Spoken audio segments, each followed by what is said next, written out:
Amen. So, okay, so look at this. Look at this. So Yeshua, he said 9 leopards. There were 9 leopards, but only one was made whole. And when I was thinking about it, I was like, man, how many times have we received healing, but we were not whole?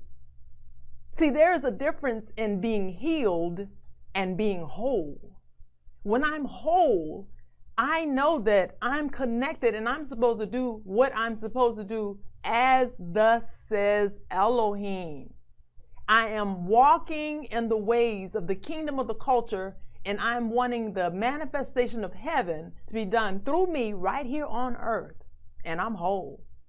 Why did Yeshua say this? He was saying this because there was a certain protocol. We mentioned earlier, when a person had leprosy, they were supposed to go before the priest, and then the priest was supposed to receive a gift. The 9 lepers chose not to even come back to tell Elohim thank you. How many times has Elohim done something in our lives? I was thinking about it. I was like, man, 9 out of 10 didn't do it. I want to be that one. I want to be that one to remember, to tell Elohim thank you. I want to be that one person who is whole. I want to be that one. So looking at this word, number 9, just thinking about that, the Hebrew alphabet for 9 is Tet. And so the ancient Medu Neter that invokes our memory to help us remember about this Tet is a snake in a basket. So exactly what is this Tet saying? This Tet, it means, okay, well, first of all, this Tet, it can be spelled, Tet is spelled Tet Yod Tav. So Tet, it means to surround ourselves with good or evil, and the choice is ours. And then Yod is talking about the power of Elohim, and then Tav is the covenant or mark. So looking at this word Tet, we are surrounded by the power of the covenant. It is our choice to use our sovereign will, our free will, to walk in it as a kingdom citizen. Those 9 people, they had a choice. All 10 of them had a choice, but 9 of them chose to do something different, and only one was made whole. So here's the question for today. Remember, when Yeshua, when he asked the question, it's not that he didn't know the answer. When Elohim, when he asked the question, it's not that he didn't know the answer. But what is the difference between the 9 and the 1? Their attitude. What is the difference? Their attitude. So let's look at Hebrews 4:12 and 13. Because your attitude is going to make a difference. It's time for us to reset our attitudes. It's time for us to reset. We know how we say we need to reset our faith. Let's say attitude. We don't have to be religious. Let's just say what it is. We need to reset our attitude. We need to renew our mind according to the word. Okay, so here it is in Hebrews 4. Verse 12, for the word of Elohim is living and powerful and sharper than any two-edged sword, piercing even to the division of the soul, watch this, attitude, and spirit, and of joints and marrow, and is a discerner of the thoughts. Look at this, attitude, the thoughts and the intents of the heart, our attitude. And there is no creature hidden from his sight, but all things are naked and open to the eyes of him whom we must give account. So here it is. We must be willing to do what? We must be willing to change our attitude to experience the full manifestation of what Elohim had for us. When Yeshua, when he healed all 10, he wanted all 10 to experience the full manifestation.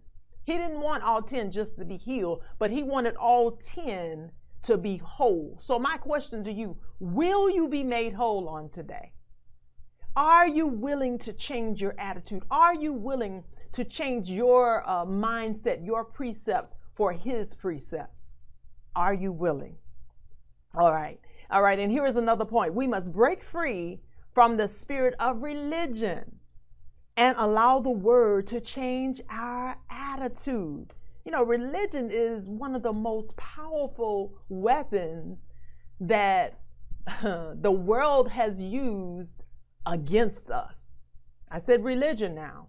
Religion has been used to brainwash people. Religion has been used to get people away from the concepts of the kingdom. Religion. Okay, let's look at Philemon 4 and 8.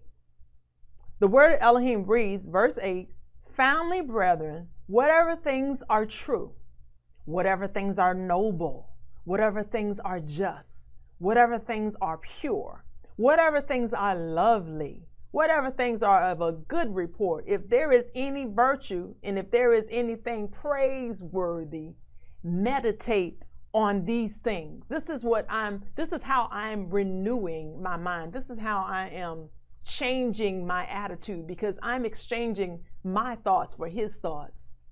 These good things, these good reports. So if I'm supposed to be thinking about good reports, then when a negative report comes, whose report am I going to believe?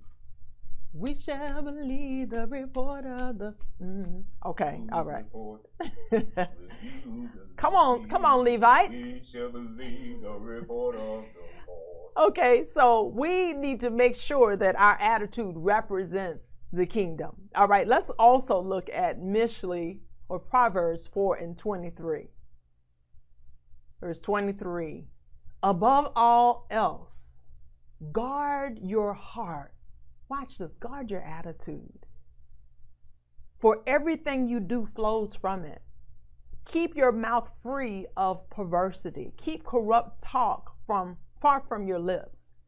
Let your eyes look straight ahead. Fix your gaze directly before you. Give careful thought to the paths for your feet and be steadfast in all your ways. Do not turn to the right or left. Keep your foot from evil." This is telling me what my attitude, what my posture should be. Why? Because my attitude is speaking when I'm not even talking. My attitude is saying something. That's right. That's right. My attitude is the speaker of my present. My attitude is the prophet of my future. My attitude. Right. By the way I handle myself, by the way I think, the things that I don't even say, it's going to dictate something, and it's coming. That's right. All right. So here's another question that I want to ask on this morning. What is my attitude during this time?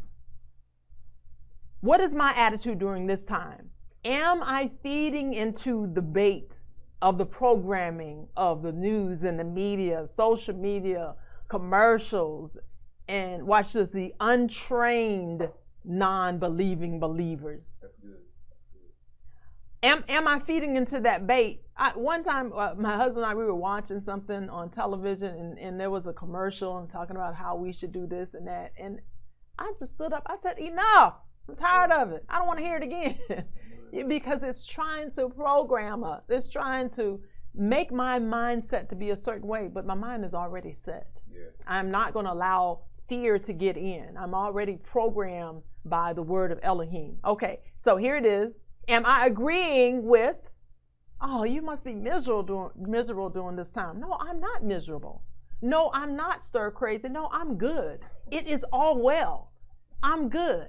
Why am I good? Because I'm connected to the source as an heir. Remember we were talking about what faith is? I'm connected. My attitude is connected to him. So when things come, then I'm not moved by those things. As a matter of fact, when pressure comes, it shows exactly what's on the inside of me.